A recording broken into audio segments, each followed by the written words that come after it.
அடுத்து இந்த அடிக்காயங்களை மாற்ற யாரால் கூடும் என்று சொன்னால் சத்திய ஆவியாகிய தேற்றரவாளன். அவரை மாதிரி ஆறுதல் வேற யாராலையும் தர முடியாது.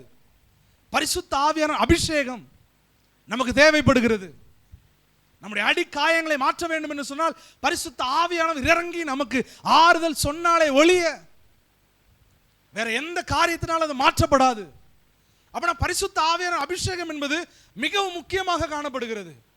அப்ப அந்த அடிக்காயம் மாறணும்னா பரிசுத்த ஆவியானுடைய அந்த அபிஷேகம், பரிசுத்த ஆவியானுடைய அந்த தைலம் நமக்குள்ள இறங்கும் பொழுது என்னுடைய நாமம் ஊற்றுண்ட பரிமள தைலமாக இருக்கிறது என்று சொல்லி உன்னத பாட்டு 1வது அதிகாரத்தில் நாம் வாசிக்க முடியும். பிரியமானவர்களே, அந்த பரிமள தைலம், அந்த அபிஷேகம் நமக்குள்ள வரும் பொழுது அந்த காயங்களை மாற்ற அவர் வல்லமையுள்ளவராக இருக்கிறார். ஹல்லேலூயா. நீங்க சொல்லலாம், இந்த காரியத்தை மறக்க முடியாது பிரதர், இந்த காரியத்தை மறக்க முடியாது பிரதர். நீங்க மறக்க வேணாம், அது உங்களுக்குள்ளே இருக்கும், ஆனால் சைலண்டா இருக்கும், ஆனால் அது ஒண்ணுமே செய்யாது.